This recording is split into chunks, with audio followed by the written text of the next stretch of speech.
ለመማር ዕድሜ ገደብ አለው ወይስ ሥልጣንና ዕውቀት ካለን በኋላ መማር ያሳፍራል? በአይሁድ ሸንጎ ትልቅ ግምት የሚሰጠው የኦሪት ምሁርና ባለሥልጣን የሆነው ኒቆዲሞስን በዐይነ ሕሊናችሁ ተመልከቱት። እርሱ ግን አንድ የጎደለው ነገር ነበረ፤ የነፍስ ረሃብ።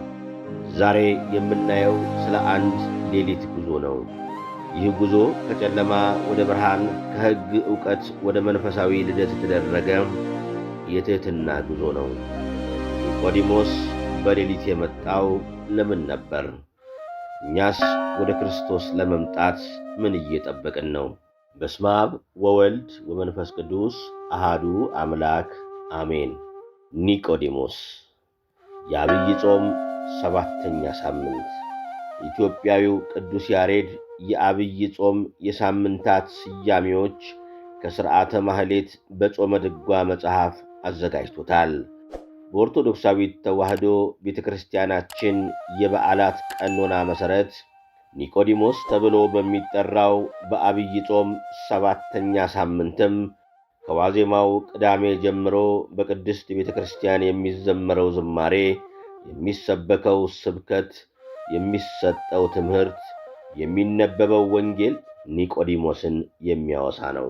በዚህ ሰንበት በዮሐንስ ወንጌል ምዕራፍ 3 ከቁጥር 1 እስከ 12 እንደተገለጸው ጌታችን አምላካችን መድኃኒታችን ኢየሱስ ክርስቶስ ኒቆዲሞስ ለተባለ የአይሁድ አለቃ ያስተማረው ትምህርት እንዲሁም የኒቆዲሞስ አስተማሪ መምህረ ትሕትና ጌታችን አምላካችን መድኃኒታችን ኢየሱስ ክርስቶስ ኒቆዲሞስን ያስተማረው ትምህርት ይነበባል፣ ይተረጎማል፣ ይዜማል።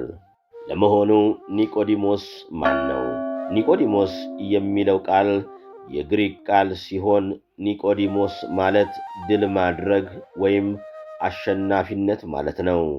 ኒቆዲሞስ ፈሪሳዊ፣ ከአይሁድ አለቆችና መምህራን አንዱ ነው። በዮሐንስ ወንጌል ምዕራፍ 3 እንደተገለጸው ከፈሪሳውያን ወገን የአይሁድ አለቃ የሆነ ኒቆዲሞስ የተባለ አንድ ሰው እንደነበረና እርሱም በሌሊት ወደ ጌታችን መጥቶ እንደተማረ ተጠቅሷል። የዮሐንስ ወንጌል ምዕራፍ 3 ከቁጥር 1 እስከ 12። ኒቆዲሞስ መምህር ሲሆን ራሱን ዝቅ አድርጎ የተማረ የትሕትና አርአያ ነው። ኒቆዲሞስ ፈሪሳዊ ብቻ ሳይሆን የፈሪሳውያን አለቃ፣ የኦሪት መምህር ብቻ ሳይሆን የኦሪት ምሁርም ነበር።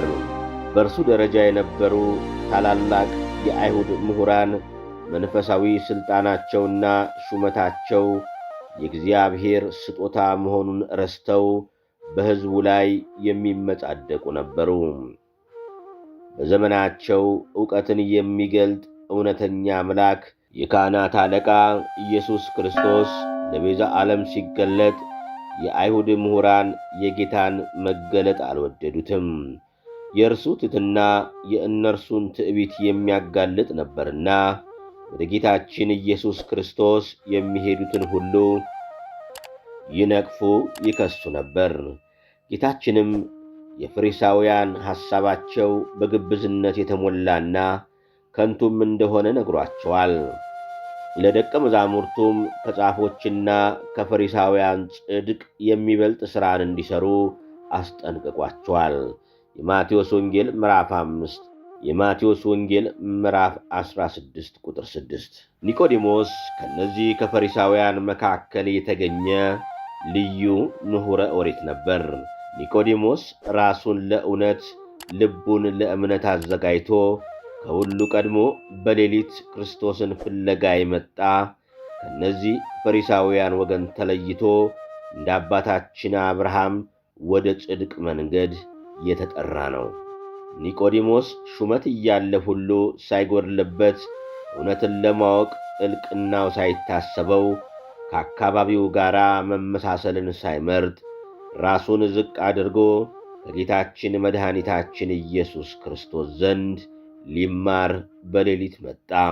መምህረ ትሕትና ጌታችን ኢየሱስ ክርስቶስም የኒቆዲሞስን ትሕትናውን ተቀብሎ ለምን በቀን አትመጣም ሳይለው እስከ ዓለም ፍጻሜ ድረስ ትውልድ ሁሉ የሚማርበትን ረቂቁን ምስጢረ ጥምቀትን አስተማረው። ኒቆዲሞስም ከጌታችን በተማረው ትምህርት ጸንቶ ለመኖር የበቃ አባት ነው። የሃይማኖቱ ጽናትም በተግባር የተፈተነ ነው። ለዚህም ማሳያ የሚሆነን ጌታችን ኢየሱስ ክርስቶስ በተሰቀለ ጊዜ የአርማትያስ ሰው ከሚሆን ከዮሴፍ ጋር በመሆን የአይሁድን ድንፋታ ሳይፈራ እርሱን ያገኘኛል ሳይል በድፍረት የጌታችንን ቅዱስ ሥጋውን በንጹሕ የተልባ እግር በፍታ ገንዞ በአዲስ መቃብር በጌቴሴማኒ የቀበረ ሰው ነው። ዮሐንስ ወንጌል ምዕራፍ 19 ቁጥር 33። የጌታችንን ክቡር ሥጋ ገንዘው ሲቀብሩም በጸናች የተዋህዶ እምነት ጌታ እንደገለጠላቸው ቅዱስ እግዚአብሔር፣ ቅዱስ ኃያል፣ ቅዱስ ሕያው ዘኢይመውት የሚለውን ጸሎት እስከ ፍጻሜው እየጸለዩ ነበር። በዚህ ኒቆዲሞስም ከአዲስ ኪዳን ካህናት ቀድሞ ምስጢረ ጥምቀትን ከጌታ እንደተማረ የአዲስ ኪዳንን የምስጢራት አክሊል ምስጢረ ቁርባንንም እንዲሁ ተማረ። ይህንንም በሚመለከት ሊቁ አባ ሕርያቆስ በቅዳሴ ማርያም ድርሰቱ አብሮት ይቀድስ የነበረውን ንፍቅ ካህን በባረከበት አንቀጽ በዚህ ምስጢር እየተራዳኝ ከእኔ ጋር ያለ ይህንን ካህን እርሱንም እኔንም ሥጋህን እንደገነዙት እንደ ዮሴፍና እንደ ኒቆዲሞስ አድርገን እንዲል ቅዳሴ ማርያም ቁጥር 115። ኒቆዲሞስ ከቀኑ ክፍለ ጊዜ ይልቅ የሌሊቱን ጊዜ ለትምህርት ለምን መረጠ? ከፈሪሳውያን ወገን የአይሁድ አለቃ የሆነው ኒቆዲሞስ ቀን ቀን በአይሁድ ወንበር በሸንጎ እየዋለ ሌሊት ደግሞ ጌታችን ዘንድ እየመጣ ቃለ ወንጌልን ይማር ነበር። ኒቆዲሞስ መምህር ስለነበር ስማር ብዙ ሰዎች ሲያዩኝ በውዳሴ ከንቱ መምህር መባል ይቀርብኛል ብሎ የአይሁድ መምህር ስለነበር እንዳያዩት ፈርቶ ሌሊት እየመጣ ይማር ነበር። ኒቆዲሞስ ከቀን ልብ ይልቅ የሌሊት ልብ የተካተተ ስለሆነ በሙሉ ልብ በማስተዋል ለመማር ስለፈለገ ከቀኑ ክፍለ ጊዜ ይልቅ የማታውን መረጠ። ሌሊት ጨለማ ነው፣ ብርሃን የለም። ጨለማ የኀጢአት ምሳሌ ነው። ኒቆዲሞስ በሌሊት መምጣቱ በኀጢአት እንዳለም ንስሐ እንደሚፈልግ የሚያስረዳን ነው። ሌሊት የብሉይ ኪዳን ምሳሌ ነው። ኒቆዲሞስም እኔ ምሁረ ኦሪት እንጂ ምሁረ ወንጌል አይደለሁም፣ ወንጌልን ካንተ እማር ዘንድ ያስፈልገኛል ሲል በሌሊት ይመጣ ነበር።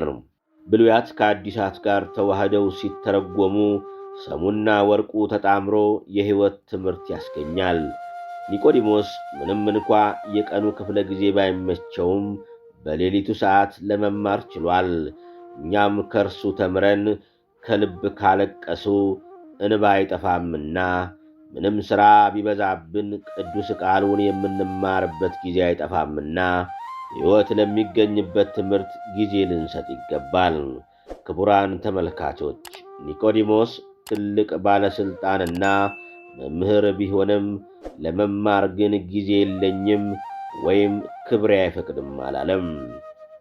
እኛስ ዛሬ ለነፍሳችን ምግብ ለሚሆነው ለቃለ እግዚአብሔር ምን ያህል ጊዜ አለን? ምናልባት ዛሬ በኀጢአት ጨለማ ወይም በጭንቀት ሌሊት ውስጥ ብንሆን እንኳ ልክ እንደ ኒቆዲሞስ ወደ ብርሃኑ ወደ ክርስቶስ መምጣት እንደምንችል ይህ ሳምንት ትልቅ ምስክር ነው።